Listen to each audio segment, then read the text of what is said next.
Hello friend, जय सीताराम। मेरे channel पे आप सबका स्वागत है। फ्रेंड, आज मैं 10वां भाग लेकर आई हूँ। ऋषि विश्वामित्र ने कहा, वत्स राम, तुम्हारी ही अयोध्यापुरी में सगर नाम के एक राजा थे। वे पुत्रहीन थे। सगर की पटरानी का नाम कैसिनी था,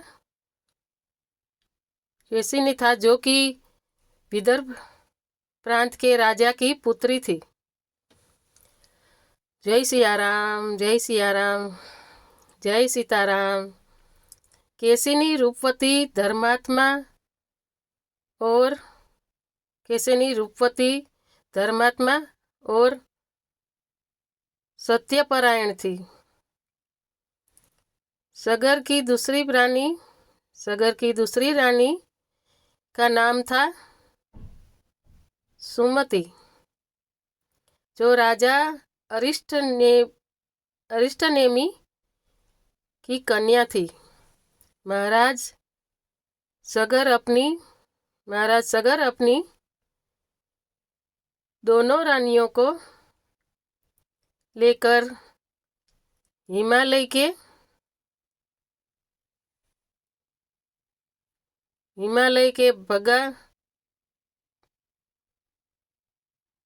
भृगुप्रस्त्रवर्ण नामक प्रांत में गए और पुत्र प्राप्ति के लिए तपस्या करने लगे। उनकी तपस्या से महर्षि भृगु भृगु भृगु प्रसन्न हुए और उन्हें वर दिया कि तुम्हें अनेक पुत्रों की प्राप्ति होगी। दोनों रानियों में से एक का केवल एक ही पुत्र होगा, जो कि वंश को बढ़ाएगा, और दूसरी के 60,000 पुत्र होंगे। कौन सी रानी कितने पुत्र चाहती है, इसका निर्णय वे स्वयं आपस में मिलकर ले। कैसिनी ने वंश को बढ़ाने के वाले एक पुत्र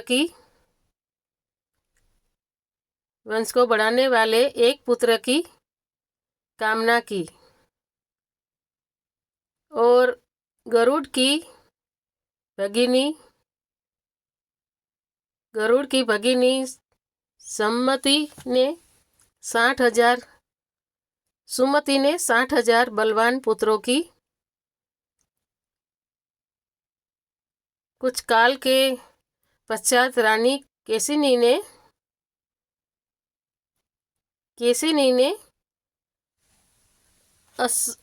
अस्मंज नामक पुत्र को जन्म दिया। रानी सुमति के गर्भ से एक तुम्बा निकला, जिसे फोड़ने पर छोटे छोटे 60,000 पुत्र निकले। उन सब का पालन पोषण घी के घड़ों में रखकर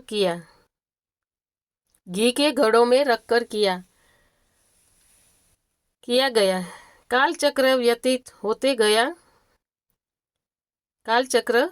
होते गया और सभी राजकुमार युवा हो गए। सगर का ज्येष्ठ पुत्र अस्मज बड़ा दुराचारी था, और उसे नगर के बालकों को नगर के बालकों को सरयू नदी में फेंक कर उन्हें डूबते हुए देखने पे बड़ा आनंद आता था। इस दुराचारी पुत्र से दुखी होकर सगर ने उसे अपने राज्य से निर्वासित कर दिया। असमज के अंशुमान नाम का एक पुत्र था। अंशुमान अत्यंत सदाचारी और पराक्रमी था। एक दिन राजा सगर के मन में अश्वमेघ यज्ञ करवाने का विचार आया। शीघ्र ही उन्होंने अपने इस विचार को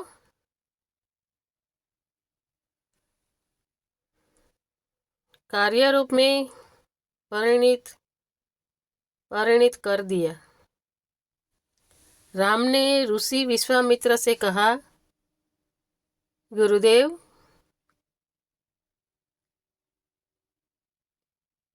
मेरी रुचि अपने पूर्वज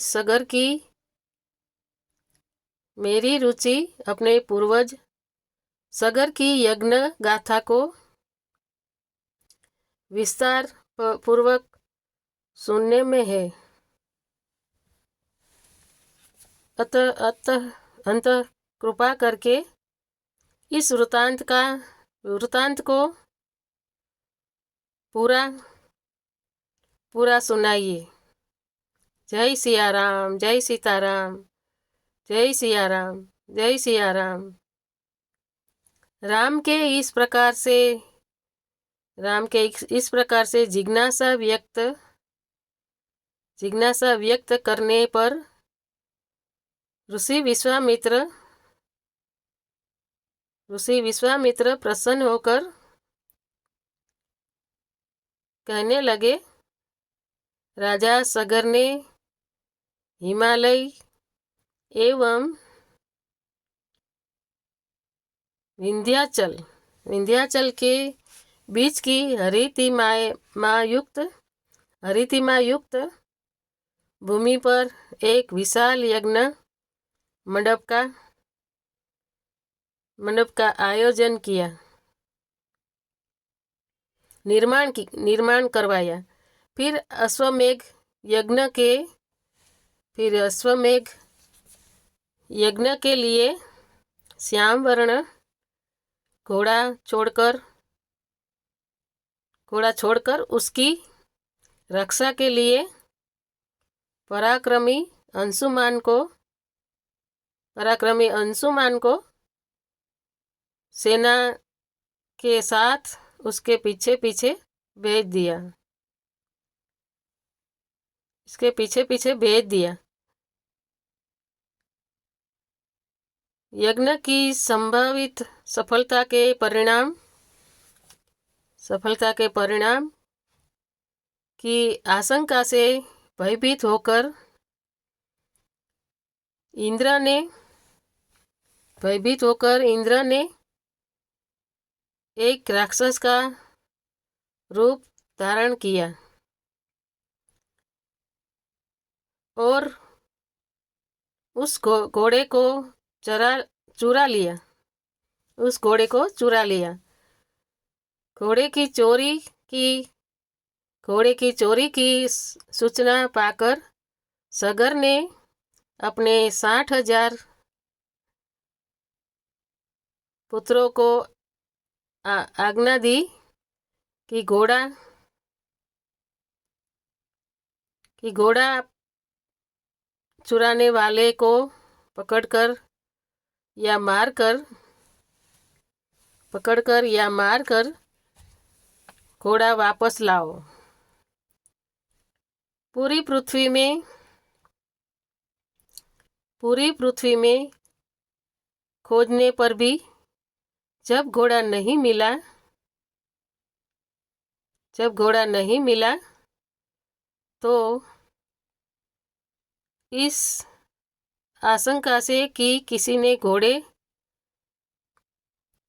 घोड़े को तहखाने में न छुपा रखा हो, किसी ने घोड़े को तहखाने में न छुपा रखा हो। सगर के पुत्रों ने संपूर्ण पृथ्वी को खोदना आरंभ कर दिया। उनके इस कार्य से असंख्य भूमितल निवासी प्राणी मारे गए। खोदते खोदते वे पाताल तक जा पहुंचे।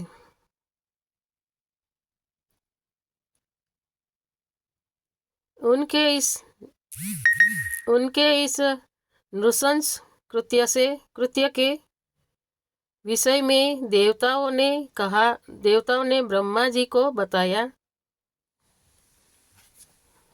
को बताया तो ब्रह्मा जी ने कहा कि ये राजकुमार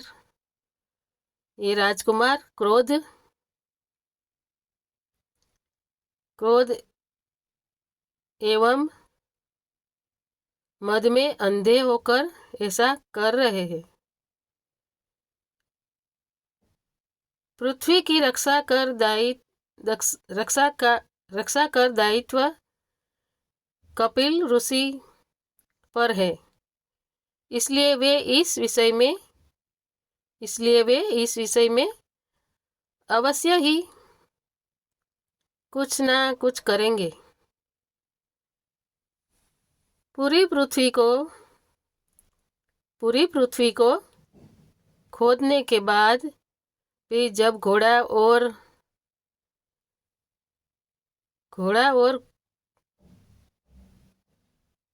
उसको चुराने वाला चोर नहीं मिला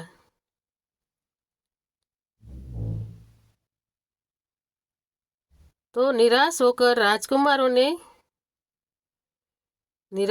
राजकुमारों ने इसकी सूचना अपने पिता को दी। क्रुद्ध सागर ने आदेश दिया कि घोड़े को पाताल में जाकर ढूंढो। पाताल में घोड़े को खोजते खोजते सनातन वसुदेव कपिल के आश्रम में पहुंच गए। उन्होंने देखा कपिल देव तपस्या में लीन है और उन्हीं के पास यज्ञ का वह घोड़ा बंधा हुआ है। उन्होंने कपिल मुनि को घोड़े का चोर समझकर उनके लिए अनेक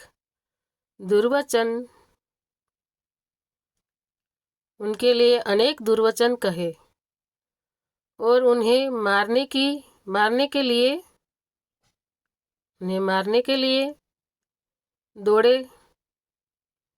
सगर के इन कृत्यों से कपिल मुनि की समाधि भंग हो गई। उन्होंने क्रुद्ध होकर सगर के उन सब पुत्रों को उन्होंने सब पुत्रों को भस्म कर दिया। जय सिया राम, जय सिया।